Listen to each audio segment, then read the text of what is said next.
আচ্ছা শোনো না, দেখো না, আজকে তো বাড়িটা একদম ফাঁকা। একটু আসো না, আমরা পাশের ঘরে যে একটু এনজয় করি, বুঝোই তো কতদিন ধরে এই সুযোগের অপেক্ষায় ছিলাম। চলো না একটু, বুঝোই তো যে এটা এত সুন্দর সুযোগটা পাইলামই আজকে। চলো, কাজে লাগে। আচ্ছা শোনো না, আজকে ওর কথা বাদ দেই, আজকে আমরা অনেক রোমান্টিক করে প্রেমের সাগরে হারিয়ে যাব, বুঝছো জান? স্যার, আপনি আমাকে ওষুধের নামটা লিখে দেন, আমি আপুকে দিয়ে ওষুধটা আনিয়ে নিব। স্যার, কিছুদিন যাবত আমার মাথা ঘোরায় আর বমি হচ্ছে। কি মাথা ঘুরাতেছে তোমার আর বমি বমি ভাব? তা তোমার এই সমস্যা কয়দিন থেকে? স্যার, মনে আছে আপনার, আপনি যে ওই দিন আমার সাথে ওই রকম কাজ করলেন না, তারপর থেকে এরকম হচ্ছে।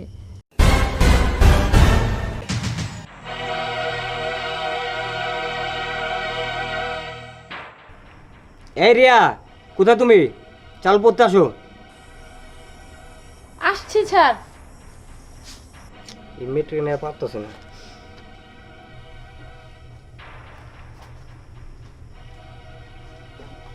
কি ব্যাপার আমি বুঝতেছি না, ইদানিং তোমার উপরে লেখাপড়ার মধ্যে কোনো মনোযোগ পেতেছি না। সমস্যা কি তোমার? স্যার, আমি অনেক অসুস্থ। অসুস্থ? এই অসুস্থ দুয়াতে তোমার কতদিন মানে এই লেখাপড়া ফাঁকি দেবো তুমি? বুঝতেছি না, তোমাকে না পারতেছি না আমি। ঠিকমতো লেখাপড়া করো তুমি। তা কি সমস্যা তোমার? স্যার, কিছুদিন যাবত আমার মাথা ঘোরায় আর বমি হচ্ছে। কি মাথা ঘুরাতেছে তোমার আর বমি বমি ভাব? তা তোমার এই সমস্যা কয়দিন থেকে? স্যার, মনে আছে আপনার, আপনি যে ওই দিন আমার সাথে ওই রকম কাজ করলেন না, তারপর থেকে এরকম হচ্ছে। ওই দিন থেকে?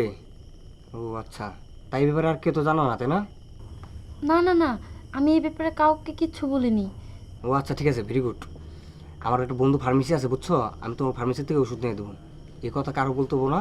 আর মাথা ব্যথা, জ্বর, বমি এর কোনো সমস্যা না। আর এইসব কথা কারো বলো না, বুঝছো? স্যার, আপনি আমাকে ওষুধের নামটা লিখে দেন, আমি আপুকে দিয়ে ওষুধটা আনিয়ে নিব। কি তোমার বোনকে বলবা? না না, তোমার বোনকে বলতে হবো না। আমার ফ্রেন্ডের বোনের একটা এই সমস্যা হয়েছিল, আমি ওষুধ নিয়ে দিয়েছিলাম, সমস্যা নাই। তুমি এটা টেনশন করো না, আমার বন্ধু ফার্মেসি আছে, আমি তোমার ওষুধ নিয়ে দেবো, ভালো ওষুধ নিয়ে দেবো। আরেকটা কথা বলি তোমাকে, বুঝছো? এই ব্যাপারটা, বুঝছো, মানে বমি ব্যাপারটা, এটা কেউ যেন না জানে, এটা তুমি আর আমি জানি, আর একটা লোক যেন না জানে, বুঝছো? আচ্ছা ঠিক আছে, তুমি যেহেতু অসুস্থ, আজকে তোমার পড়তে হবে না। আচ্ছা তুমি রেস্ট করো, আজকে আমি আসি, হ্যাঁ? স্যার, কি বলেন? সামনে তো আমার এক্সাম, আর এখন যদি এভাবে পড়াশোনা নষ্ট করি তাহলে তো এক্সাম ভালো করে করতে পারবো না আমি। সামনে এক্সাম, ঠিক আছে তোমার কথা, কিন্তু তুমি তখন অসুস্থ। এখন তুমি যা পড়বা মাথায় কিছু ঢুকবে না, আর তুমি অসুস্থ হলে তুমি আরো অসুস্থ হয়ে যাবে, তাহলে প্রবলেম। আচ্ছা ঠিক আছে স্যার, তাহলে আমাকে ওষুধটা লিখে দেন, তাহলে তো আমি আপুকে দিয়ে ওষুধটা নিয়ে। আর আমি তো বললাম, মানে তোমার আপু পারবে না, আমার বন্ধু ফার্মেসি থেকে আমি একটা ভালো ওষুধ নিয়ে এসে দেবো, সমস্যা নেই। কি এমন ওষুধ যে আমার আপু পারবে না? আচ্ছা তুমি ওটা টেনশন করতে হবে না, আমি তোমাকে ওষুধটা আমি নিয়ে আসে দেবো, সমস্যা নাই। আমার বন্ধু ফার্মেসি থেকে ভালো ওষুধ নিয়ে দেবো। আচ্ছা ঠিক আছে। ঠিক আছে, আমি আসি। যে বই মুখ গুছায় রাখে দাও।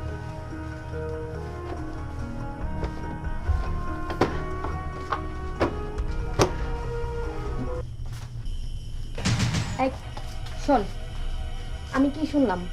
আর তোর সেই স্যারের সাথে কি হয়েছে, খুইলা বলতো আমার সব। আরে আপু, কিছু না তো, তুমি আবার কি শুনলা? এই শোন, তুই সব সত্যি কথা আমাকে খুলে বল। তোর স্যার তোর সাথে কি বলছে আর কি করছে?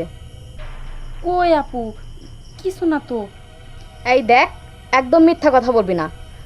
তোর চেহারা দেখাই না বোঝা যাচ্ছে তোর সাথে তোর স্যারের নিশ্চয়ই কিছু একটা না কিছু গন্ডগোল হয়েছে। আরে আপু, তুমি আমাকে এত জোর করতেছো কেন? কিছু হয় নাই বলতেছি তো। আমি তোকে জোর করছি না, এখনো সময় আছে, সত্যি করে সব খুলে বল আমার কাছে। কি হয়েছে তোর ওই স্যারের সাথে? হ্যাঁ, এ মানে আপু, তোমাকে যে কিভাবে বলি, স্যার আছে না, স্যারের সাথে আমি কিছু একান্ত সময় কাটাইছিলাম। আমি স্যারকে মানা করছিলাম, তো স্যার জোর করেই করছে এইসব। আমি অনেকবার না করছি, তারপরে স্যার বলছে আমি তো তোমার দুলাভাই লাগি, কোনো সমস্যা হবে না। স্যার বললো যে দুলাভাইয়ের সাথে তো এইসব করাই যায়, দুলাভাইয়ের সাথে করলে কোনো সমস্যা হবে না। আর ওই দিনের পরে থেকে আপু আমার এই যে মাথা ঘোরা আর বমি হয়। কি এই কথা?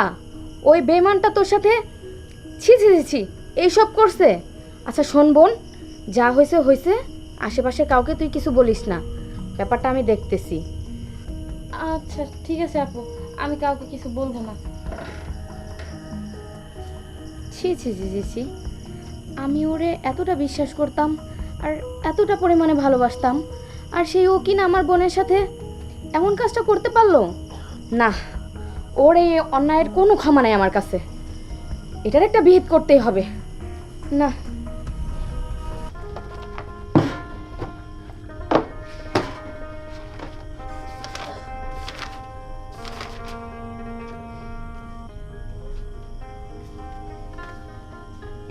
কি ব্যাপার, কি করছো তুমি? আর তুমি না, রিয়া কোথায়? রিয়া তো আজকে একটু খালার বাড়িতে গেল। কেন, রিয়া নেই তো কি হয়েছে, আমি তো আসছি। আমাকে কি তোমার ভালো লাগতেছে না দেখে? আর কি বলতেছো? তোমাকে তো আমি খুশি হবো না কেন? তোমাকে তো অনেক খুশি হয়েছি। আচ্ছা শোনো না, দেখো না আজকে তো বাড়িটা একদম ফাঁকা, একটু আসো না, আমরা পাশের ঘরে যে একটু এনজয় করি। বুঝোই তো কতদিন ধরে এই সুযোগের অপেক্ষায় ছিলাম। চলো না একটু, বুঝোই তো যে এটা এত সুন্দর সুযোগটা পাইলামই আজকে। চলো কাজে লাগাই। আঙ্কেল আন্টি নাই? আরে কেউই নাই, এর জন্যই তো বলতাছি। সত্যি বলতেছো তুমি? চলো তাহলে, আচ্ছা, আর ঠিক আছে। দেরি না, পাশের রুমে যাই। আসো আচ্ছা তো চলো। আসো আসো।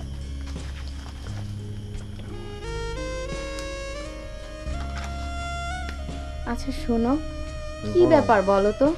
ইদানিং দেখতেছি তুমি আমার বোনটাকে খুব সময় দিচ্ছ, আমাকে একটু সময় দিতেই চাচ্ছ না। তোমার সময় দেবো কিভাবে? তোমার বোনের পরীক্ষার সামনে এক্সাম তো আছে। আচ্ছা শোনো না, বলো। আজকে ওর কথা বাদ দেই, আজকে আমরা অনেক রোমান্টিক করে প্রেমের সাগরে হারিয়ে যাব, বুঝছো জান? আচ্ছা শোনো না, কি সবার তোমার? রোমান্টিক একটু পর হবে, তুমি একটু বসো, আমি তোমার জন্য এক কাপ কফি নিয়ে আসি, ঠিক আছে? ও তাহলে তো ভালো হয়। আচ্ছা ঠিক আছে, চালু করে দাও। হ্যাঁ আচ্ছা ঠিক আছে, তুমি বসো, আমি আচ্ছা, ঠিক আছে। এক্ষুনি আসতেছি। ঠিক আছে চলো। রোমান্টিক মতো কি শুরু করলো আবার বুঝতেছি না, কে আসছে না। পড়াতে আসে দেখে লাভই আর লাভ। ছোট বোনটা তো মজা নিলাম, এখন বড়টাকে মজা নিতেছি। জ্যাক আসুক।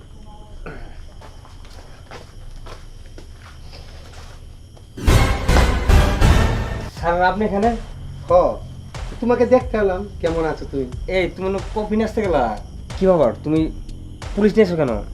পুলিশ কি জন্য না? আরে তুই কি ভেবেছিলি আমি তোর মতো ছেলের জন্য কফি আনতে গিয়েছি? কখনোই না, আমি তো তোকে শায়েস্তা করার জন্য পুলিশ আনতে গিয়েছিলাম। আর স্যার জানেন তো, সে এতদিন ধরে আমাকে ভালোবেসে আমার সাথে ভালোবাসার অভিনয় করে আমার একমাত্র ছোট বোনটির সর্বনাশ করেছে। স্যার একে এক ফুটাও আর ক্ষমা করা যাবে না, আপনি এক্ষুনি এই বেঈমানটাকে নিয়ে বের হয়ে চলে যান স্যার, একে উচিত শিক্ষা দিন। এই শুন, তোদের কাছে একটা দায়িত্ব দে, একটা অমানুষকে মানুষ করার জন্য, কিন্তু সমাজে নষ্ট করার জন্য না। আর তোদের মতন কিছু কিছু বেইমান মাস্টার এইরকম সমাজটারে নষ্ট করে দেয়া, বিতিকিচ্ছা করে দিতেছে। চল, তোদের মতন বেইমান মাস্টার আর কোনো দরকার নাই। এখন তোকে আইনের আগে উচিত শিক্ষা দেব। চল। আর ম্যাডাম, আপনি ঠিক আছে, উপযুক্ত ওকে শাস্তি দিয়ে সাহায্য করবেন, আপনি চিন্তা করবেন না। চল স্যারের বিরুদ্ধে মাফ করে দাও। চল। যান, উচিত শিক্ষা দেন, একে নিয়ে যান আর একে উচিত শিক্ষা দেন।